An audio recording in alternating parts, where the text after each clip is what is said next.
Klayim Perches Mishnah Aleph. K'lאים asurim milizraya milakayim. The Mishnah summarizes which activities are forbidden and which are permitted for each of the four types of k'lאים that are also in Torah. Number 1, k'lאים. Number 2, k'lאים. Number 3, k'lאים shatnez. And number 4, k'lאים of animals.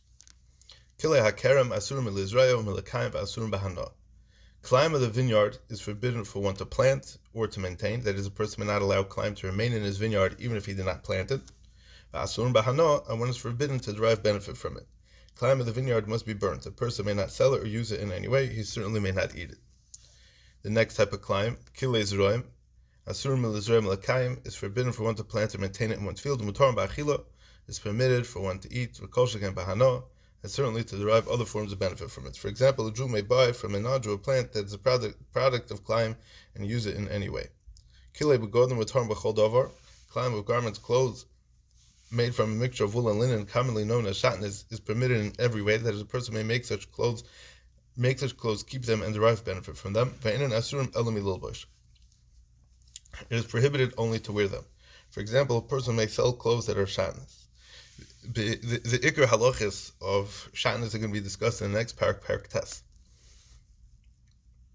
Kilei behema, k'lאים of animals, different species of animals that may not be crossbred. K'lאים of animals includes two isurim. A person may not mate different types of animals, and he may not work with a team consisting of different types of animals. Our Mishnah discusses mating different types of animals. The isur against working with different types of animals will be discussed in the coming Mishnahs. Mutarim legadel is permitted for one to raise. A person may raise two types of animals together in the same pen, even though this may cause them to mate on their own. Even if one sees them mating on their own, he does not have to separate them. Ulakayim, he may maintain them if they mate on their own. Even if hybrid offspring is born from them, the offspring may be raised and used. Ve'enam asurim elam el harbia. It's only forbidden to manually make them. Kilei behema asurim zebazeh. The Mishnah adds another halacha about k'lאים of animals. Animals born from different combinations of k'lאים are forbidden to be mated with each other. The term kilei behema, literally k'lאים of animals, is used differently here than earlier in the Mishnah. Previously, it referred to animals of different types which may not be crossbred. Here, the Mishnahs use the same term to refer to animals that were born from a union of k'lאים. For example, a mule is the offspring of a horse that breeds with a donkey. A mule whose father is a horse and mother is a donkey may not be mated with a mule whose father is a donkey and mother is a horse, even though they're both mules. Only two animals that come from the same combination may be mated. We determine the status of an animal by its mother and not its father. Thus, the mule whose mother is a horse is considered a different kind of animal than a mule whose mother is a donkey. Behema and behema v'chaya im chaya. The rest of the parak discusses kilei behema. The Torah asks two types of k'lאים with animals. Number 1, crossbreeding two different types of animals, and number 2, working with a team that consists of two types of animals. Having discussed in the previous Mishnah some halachas about crossbreeding animals, this Mishnah describes which kinds of animals may not be worked together. A person may not work one type of domestic animal with another type of domestic animal, for example, a sheep and a goat. V'chaya im chaya, one type of wild animal with another type of wild animal, for example, a deer and an elephant. Behema im chaya, a male domestic animal with a female wild animal, for example, a sheep with a deer. Although the Mishnah mentions different combinations of male and female, it is in fact forbidden to work with two different types of animals, even if they are both of the same gender. Chaya and behema, a male wild animal with a female domestic animal. Tamea and tamea, one type of an unkosher animal with another type of unkosher animal, for example, a horse and a donkey. Utahira and tahira, one type of kosher animal with another type of kosher animal, for example, a sheep and a cow. Tamea and tahira, a male non-kosher animal with a female kosher animal, for example, a donkey with a sheep. Utahira and tamea, or a male kosher animal with a female non-kosher animal. Asurum lachroich v'limshech ulahanig. A person is forbidden to plow with any of these pairs of animals, or to pull them, or to lead them together to perform any kind of work. For example, to have two of these animals draw a wagon together, pulling refers to drawing an animal from the front with a leash. Leading refers to causing it to move by hitting it from behind. B'kitzer, it's forbidden to do any kind of work using any two different kinds of animals. Although the Torah forbids working different species together with the statement, "You shall not plow the Isra applies to any two different species doing any kind of work together. The Isra applies even to birds and sea creatures, as we know from the Gemara in Baba Kama. Izav Shibuta, two different types of fish, or a bird and a fish, or a land animal and a fish. Mishnah Gimel. Hamanik Seifig Esharbar. Someone who leads a team of different species receives 40 lashes because he was over the Torah, he was over the mitzvah, he was over the Isser of Kili Behema. Malchus are the standard punishments for violating a lav. Even someone who simply sits in a wagon that's pulled by two different species receives malchus because by sitting in the wagon he causes the animals to move and thus pull the wagon, even if he does not actively drive them. When animals harnessed to a wagon sense the weight of a person in the wagon, they begin to move. Thus, even if a person simply sits in the wagon and does not pull on the reins, he causes the animals to do the work of pulling the wagon. Rameir Poiter. Rameir exempts a person who simply sits in a wagon led by two different animals. According to Rameir, a person who simply sits in a wagon and does not take the reins is not liable to lashes, to malchus, because he has done no maisa. So lav shem by maisa. Hayoshev bakora in the lav mida ka'ovid, by sitting in the carriage, he's not doing anything. The ein halacha k'Rameir. If two animals of the same type are harnessed to a wagon, and a third animal of a different type is tied to their straps, asura, the team is forbidden to lead, although the third animal is not needed to pull the wagon and nevertheless helps out, and thus the team is klayim.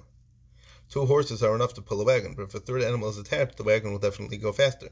So the third animal is working together with the other two, and they will be klayim, and that's also.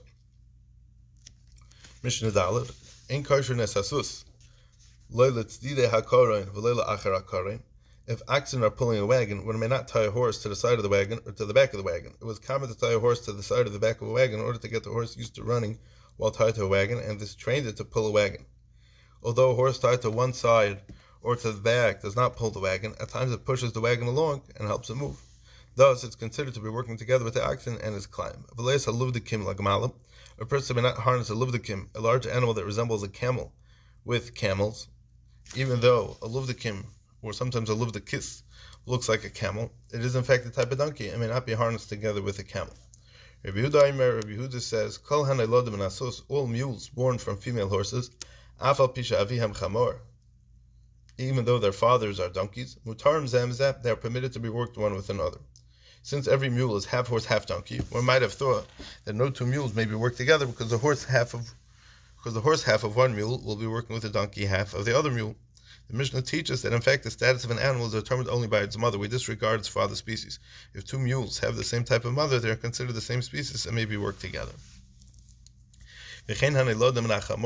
Similarly, all mules born from female donkeys, even though their fathers are horses, they're permitted to be worked with one another. However, mules born from a female horse and the mules born from a female donkey are forbidden to be worked with one another, even though they are both mules. The species of an animal is determined by its mother, and thus only mules with the same species of mother may be worked together. In Mishnah Aleph, we learned that with regard to crossbreeding, mules with a different species of mother are considered different species. Our Mishnah teaches that the same applies with regard to working different types of animals together. Only hybrids of the same exact combination may be worked together. Mishnah Hey, Haprutiyos Asuros. The previous Mishnah taught that only mules with the same species of mother may be paired together. A person can determine whether a mule's mother was horse or donkey by examining certain of its features. A mule whose mother is a donkey has longer ears, a shorter tail, and a deeper voice than a mule whose mother is a horse. This Mishnah discussed certain types of mules, which this is not true. Haprutiyos Asuros. Two prutiyos, a variety of mule, are forbidden to be paired up to work together or to be mated. Unlike ordinary mules, prutiyos do not have features that identify whether their mother was a horse or a donkey. Therefore, no two prutiyos may be paired together because their mothers might be from different species. V'haramach mutter. A ramach is a type of animal whose mother is a horse, is mutter to be paired together with any other ramach for working or mating. The exact identity of this animal is unknown, like the Gemara Megillah says. Haramochim, b'nei haramochim. That's what they used in the times of Achashverosh to deliver these very fast camels or these very fast horses that would run very quickly to be able to deliver the letters. What we do know is that it's the offspring of a female horse. Since the species of an animal is determined by its mothers, all ramachs, all ramochim, are considered horses and may be paired together. Since all Ramochim come from a mother who is a horse, they're all considered one species. V'adnei hasada chaya. Animals are divided into different categories. Chaya is a wild animal, behema is a domestic animal, and sheret is a creeping animal. Some examples: a deer or a lion is a wild animal, a cow or a sheep is a domestic animal, a mouse or a weasel is a creeping animal. Different halachas apply to each category. The Mishnah discusses how different animals are classified.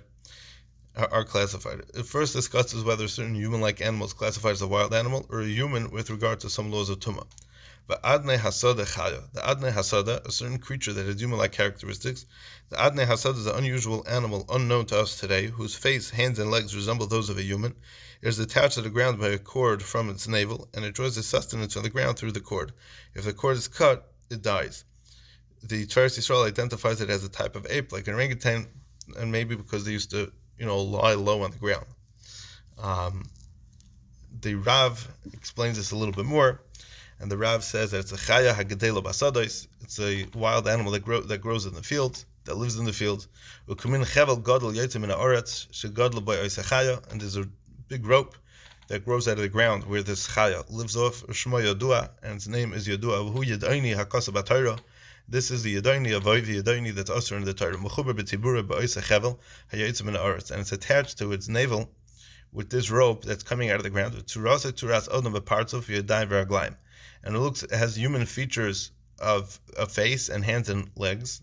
And no creature can come next to it. It's very, very vicious, and it will attack any animal and rip it apart if it comes close to it. When you want to trap it, you have to shoot with arrows to rip this rope until this rope rips. And it cries in a very bitter voice, and it dies right away. And this is what Eov mentioned in Perek Hey, Ki im avnei hasad brisecha. So Adnei Hasad is a chaya. It's a chaya that its carcass transmits tumah as do the carcasses of chayas, but not as human corpses do. Rabbi Yossi Omer metamis ba'oil ka'adam. The carcass of a chaya spreads tumah to any person or object that touches or carries it.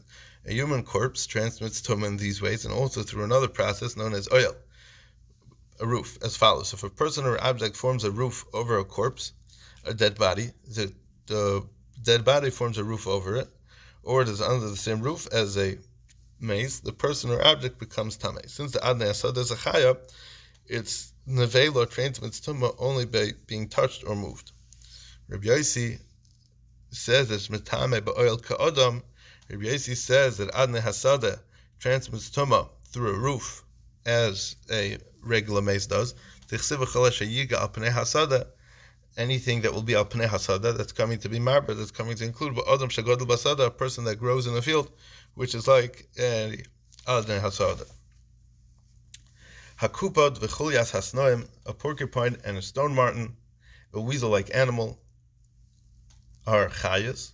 Their nevelas transmit tumah following the halacha of nevelas of a chaya. Chuldas hasnoim. However, regarding the stone marten, some Tanoim disagree. Rabbi Yossi Omer b'Shamai Omer metame kazayis b'mazu ka'adosha b'maga.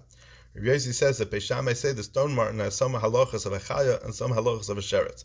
Metame kazayis b'masa, an olive-sized piece of its nevela transmits tumah as if it is carried, as does the nevela of a chaya, u'ka'adosha b'maga, and a lentil-sized piece of its nevela transmits tumah if it's touched, as does the carcass of a sheret. There are several differences between the tumah of a chaya and a sheret. One difference is the size needed to transmit tumah. A piece of a chaya's nevela transmits tumah only if it's at least the size of an olive. A piece of a sheret's nevela, although transmits tumah, if it is the much smaller size of a lentil. Another difference is the way the nevela transmits tumah. A piece of chaya transmits tumah if it's touched, even if it's carried without being touched. For example, it's carried in a box. While a piece of sheretz transmits tumah only if it's touched. Beis Shammai is uncertain whether a chulas hasnoyim, a stone marten, is a chaya or a sheretz. Therefore, we put together both chumras. Thus, it transmits tumah even when carried, as long as it's the size of an olive, which is the chumra of a chaya, and conveys tumah even from a piece of the size of a lentil when touched, which is the stringency of a sheretz. Mishnah Vav. Shor bor min behema. The Mishnah continues to identify various types of animals, teaching whether they are classified as behema or chaya. The first two cases are a machlekes. Shor bor min behema. A wild ox is a type of behema, and it is subject to the halachas that apply to behemoths and not the halachas that apply to chayas. It's a certain type of ox that lives in the wild. So two of the main differences between chayas and behemoths are: number one, certain fats, chelav of behema may not be eaten, while chelav chaya is mutter, ba'achila. Number two, a person who shechs a chaya, or a bird, is mechuyev in kisei hadam. When it slaughters a behema, somebody who shechs a behema does not have to do kisei hadam. The Tanna Kama holds that a wild ox is a behema, thus its chelav may not be eaten, and its blood need not be covered. Rabbi Yossi said it's a type of chaya. So accordingly, its chelav is going to be a mutter, and the blood is mechuyev in kisei hadam. Rabbi Yossi holds that the wild ox is a different species than the domestic ox. Since its habitat is a wilderness, it's a chaya. The Tanna Kama, though, holds that the wild ox is simply a domestic ox that's living in the wilderness. Thus, just like a domestic ox, it is a behema. Kelev min chaya. The dog is a type of chaya. Remeir emin min behema. Remeir says it's a domestic animal. The differences between chayas and behemoths that are mentioned above are not relevant to a dog, since it's not kosher and thus may not be shechted or eaten in any case. However, its classification is important for halachic transactions. For example, if a person agrees to sell all his chayas, the classification of the dog will determine whether his dogs are included in the sale or not. Chazir min behema, the pig is a type of behema. Oroid min chaya, the oroid is a kind of wild donkey, is a type of chaya. Hapil v'hakoif min chaya, the elephant and the monkey are each a type of chaya. Thus, if a person sells all his chayas to another person, his oroids, elephants, and monkeys are included in the sale, but the chazirim are not. V'odam muterim kulam, and a person is mutter to do work together with all of them, with any type of animal, limshech v'lachresh v'lahanig, whether to pull, to plow, or to lead. That is, a person may harness himself with an animal to pull a load or to plow, and a person may lead a team that consists of a person and an animal. It is only two animals that may not be worked together. An animal may work together with a human. This is learned out of a pasuk, because the pasuk says, "L'sachresh b'shor b'chamar, avlatachresh ba'odam b'shor ba'odam b'chamar." A person is not allowed to plow with a shor rachamar, with an ox and a donkey, but he is allowed to plow with an ox and a person, or a donkey and a person. Ad kan parak ches.